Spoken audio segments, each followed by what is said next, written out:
Greetings out there in YouTube land. This is Morris, man. As always, I thank you guys for coming to my channel, my talk show. Tell It Like It Is, and my co-host. Joseph Spencer. Okay, today is going to be another interesting topic. And the topic is children out of wedlock. Because people have asked me throughout the years, and I'm sure they've asked you and everybody else, what would you say was one of your biggest accomplishments in your life?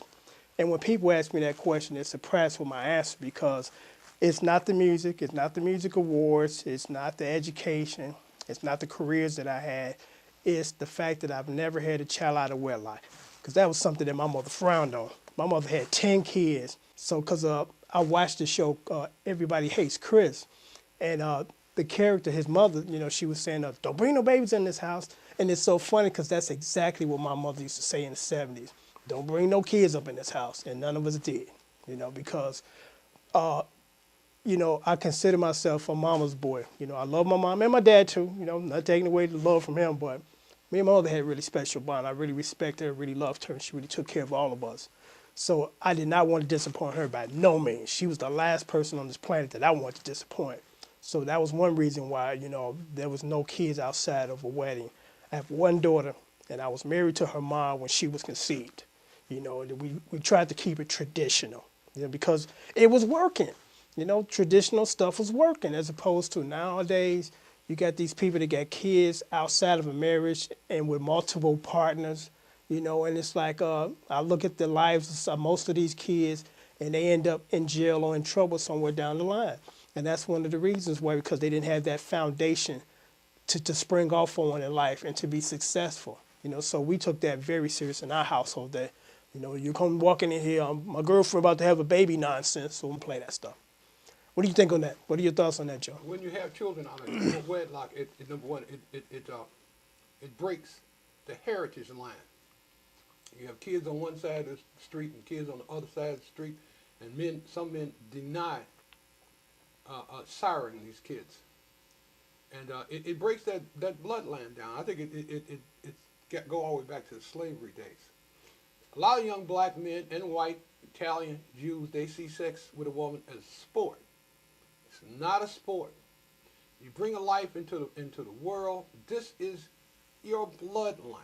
And we mentioned this, talked about this off air, as opposed to, like you said, when you were growing up in the 50s and the 60s, yeah, men were secretively having kids all over the town. All over the town. But what's different versus then versus now is it's acceptable to be walking around with 2 kids, you're not married, and the men that fathered these children are no longer even around.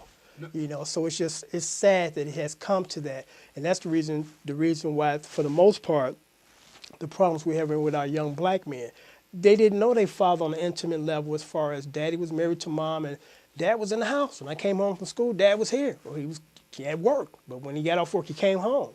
Yeah. And that's something that we can't stress more in this society right now, especially for our young black people, that, they need their father. We need that old school foundation of a family structure again, because this is the reason why most of these guys run around here shooting, stealing, going to jail. Like we talked about the guy that was the car accident. He was charged with the murder when the police were chasing somebody and accidentally killed somebody trying to catch him.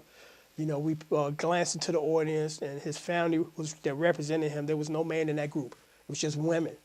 And I always say this, I thank God that I grew up in the era that I did because of the things that were taking place then. Because these are some of the examples of there is no father in the house. We look at these little kids now taking these little kids to school when it's not their job to be taking kids to school because they're kids. And, kids, you have to plan. When you on your game, you get married, you plan your children. If you don't have enough money right now to finance children, you wait till you get the promotion that you're looking for or another better job, as opposed to I'm just carelessly having kids and let the chips fall where they may. And unfortunately, when you have that attitude, the kids suffer, because, you come home as a young man, you don't have a father to protect you, to rear you, to school you. You got to rely on grandmother who's about 5 years away from seeing God. And I'm not trying to sound, dark or anything, but I feel that when people reach the status of grandparents, it's time to relax.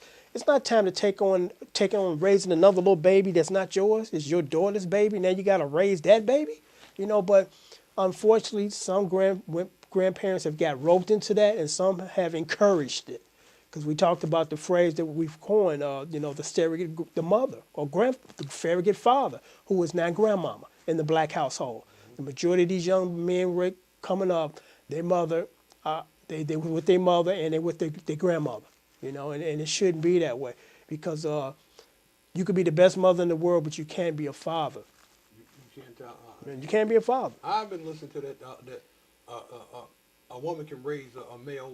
That's not true, because It's not true. males and females are completely different. The only thing she can give is a feminine perspective. Your kids need mother and father collectively, Right, collectively. not just one or the other.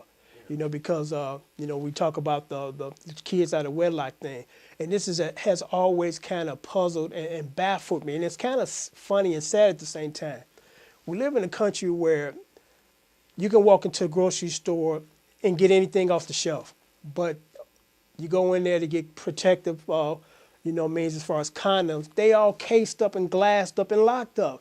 And I'm saying to myself, a responsible man is not going to steal the condoms, and the irresponsible man is not going to buy them. So it's like, why are they locked up? It's difficult enough when you're a young guy and you want to go in there and get them. Now you got to get permission from somebody to open up the case to get them. I really think that they should just leave them out out there so you can get them. Yeah, they are expensive, but again, an irresponsible guy ain't gonna steal them because he ain't gonna use them anyway. You have a fraction of people who still want to have sexual control over people, and that condom thing is an information thing. Most middle class Americans teach their sons about condoms, and most unfortunate people, sons, figured a woman's body is her responsibility. But when you're sleeping with a young woman, her body is your responsibility too. You take the lead. You take the lead. Exactly. I mean, it's always been that men take the lead. Yeah. And there's no excuse now for you to not have protection to ward off against unwanted pregnancy. Because there are tons of methods now. There are tons of birth controls out there that are freely available. Because when we were growing up, you had to get it from the drugstore. Right. And the drugstore closed or probably wasn't open on Sundays. Yeah. But now you can get condoms for free. You can get them at the gas station, that's open 24 hours. So there's no excuse that, you popping up with children when you're not planning to have any. When I in the 60s, the average young black woman did not know what birth control pills were. Yeah. When I got in school and got on campus, most of the Caucasian girls would tell me, I've been taking birth control since I was 16, 15 years old, and that was in the 60s. Yeah. You get it in neighborhoods, and young black women, when I was a kid, was proving their worth by having sex with particular young black males in the neighborhood. And the young black males, family was usually the ones with the most money in the neighborhood and the most cars. Yeah. Or the way he looked, his hair, blah, blah, this, that, and the other. So he could have several kids in the same neighborhood in an 8-block radius, because he was getting all the sex. Also, when I was a kid, I was here, well, he'll be a good provider. Exactly. Because you want to be able to, if you're going to pick a mate to have children, you want to be able to say that I believe that they had these qualities to be quality people, quality parents. Because two things kept me away from not having kids outside my marriage, or marriage, was my parents' belief that they didn't believe in that nonsense. Second, I looked around at my peers who fell into that trap, and I'm like, I'm still 15, 16 years old enjoying freedom, and they going over to their girlfriend's house to see their baby. See their baby, trying to get and then less than a year later, they ain't not even together anymore. Right. So now your son is going to be bounced around from another guy to another guy, as opposed to you being in the household, the biological parent, to help raise it. So I seen those things as a kid, Joe, and I'm like, I don't want to get caught up in that. I definitely don't want to get caught up in that. And then the child support thing, when you think you got away, and then 10 years later, or when you're struggling with your kids, with your current mate, you look up and come to work, and 15% of your income missing is going to be missing for the next 17 years, plus the back rent or the back child support. You take the average young black male, all of a sudden the young girl becomes a hoe because she didn't had sex with him. And to this day, I look at him and say, well, men can't be whores. Yeah, which is ridiculous. Which is Because it's stupid. funny you mentioned that, because my take on that is this. It's a double standard. If I call you one, I got to be one too, because Yeah. I was there with you doing this event. Doing this so how event. can I separate myself from that statement if I'm a part of it? That's just ignorance. It's just pure ignorance. And any woman that has sex, women are always in a subservient position. She Yeah. yields herself to you. Yeah. Even if she's on the top, you still Yeah. got. We're the skipper of the vessel. Yeah, we just skip it a vessel. And we need to act like that. Yeah. But unfortunately, on this particular episode, our show is kind of running down, or should I say we have to top this one off.